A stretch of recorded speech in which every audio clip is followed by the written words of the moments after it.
once again, and welcome back to my YouTube channel. As you can see, I am dressed up differently today. I just got off work and I thought I would make this introduction to the video that I will be showing today.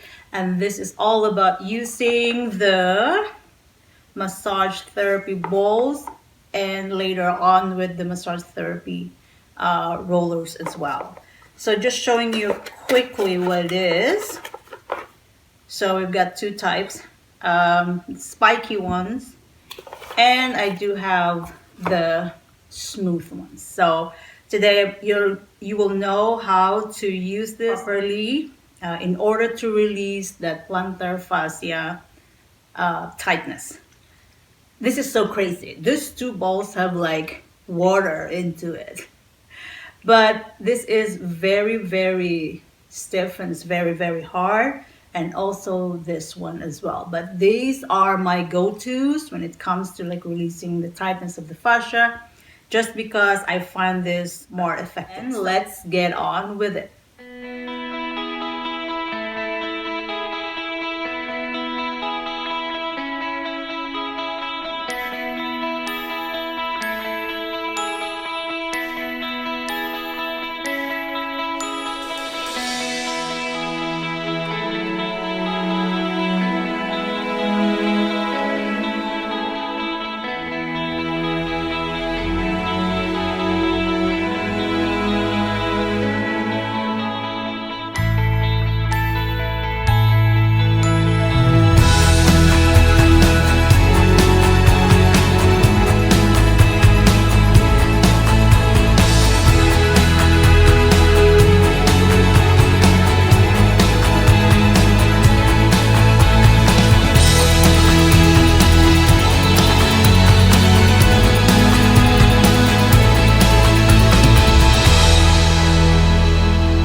So as I have said, that these two might be a little bit stronger and very hard for you to start with. So I'm gonna have to show you first the ones that I got from the kids' toys or something. And it says sensory balls. These are softer, like 4 of them with different consistency. Okay? See how soft that is? You could start with this. A little bit the spiky ones, but still with a sound as well. This one too. And this one's a little bit softer spike. You just have to roll it on the fascia. Ideally, you just have to gauge how much push you are going to do towards the ball. But what I want really for me and for my patient is that there should be a push towards it. Like they have to feel something just past the point of discomfort and not just like, but sometimes I see some patients that are just doing it like this. Yeah, for sure, if you will just be like playing around, but if you're doing some treatments, you seriously have to do a push. You are going to stop where it hurts actually. That's how I tell them. Stop where it hurts until you feel it's going to release. You know what? I'm gonna squish this ball. So I just have to switch it to the harder one, okay? Right. So I can show it to you better. Right, so this is very hard. Roll it with a push. And then find something that's painful, and I'm gonna stop from there, push a little bit more until I feel like it's going to release, but it's going to make you feel a whole lot more loose after you do this.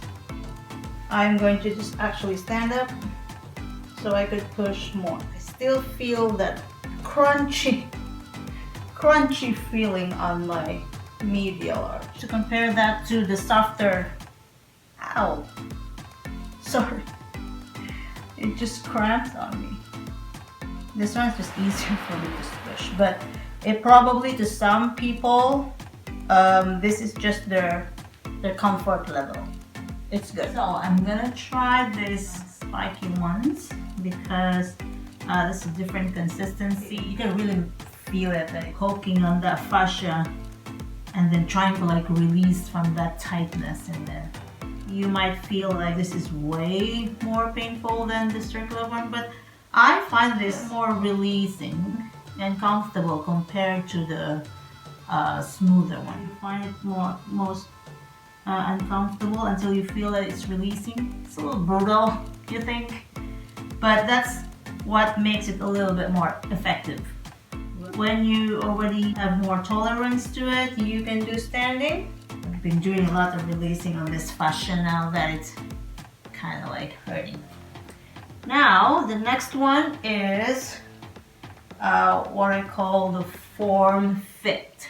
Okay, not the Form Fit. The brand is Form Fit. This is what they call the massage rollers.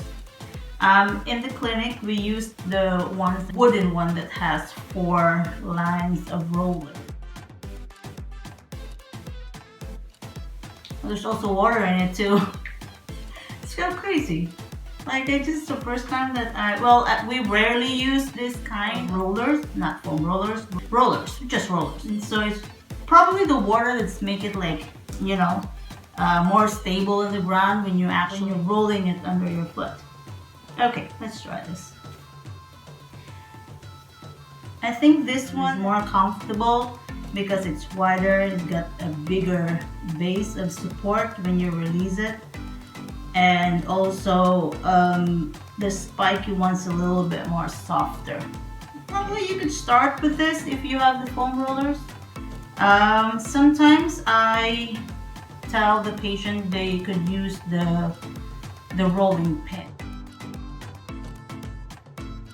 You know, the one that you roll with the dough, but it's the same thing. You can't use that rolling pin again if you're gonna use to release that fascia on your foot.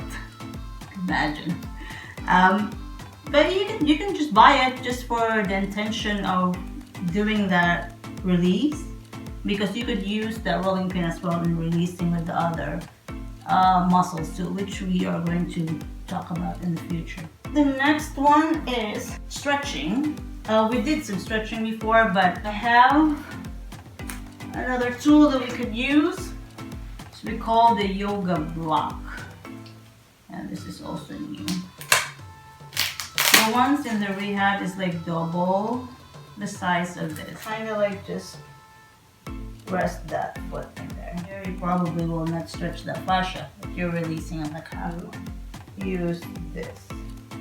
Kind of like hard to. You know what? You might want to have a stopper on this thing. Let me do it against the wall.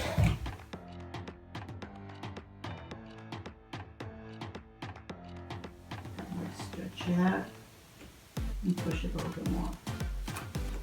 Well, this is just like a softer material, but you could also definitely use just the wall.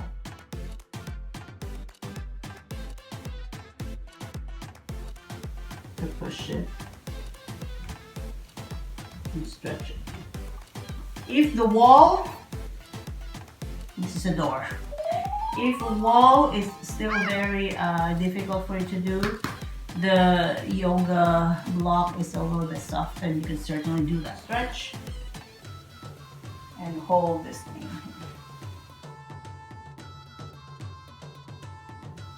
You could use this one, like I said, for the calf too. This one is soleus.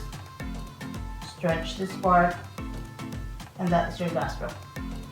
Nemeus. My gastroc is really painful, and it's really, really tight. Okay, I'm wondering what is a gastroc and what is a soleus. Those are the 2 calf muscles. The soleus is the inner calf, which is not attached to the knee. The outer part is your gastrocnemius muscle, which is attached above the knee.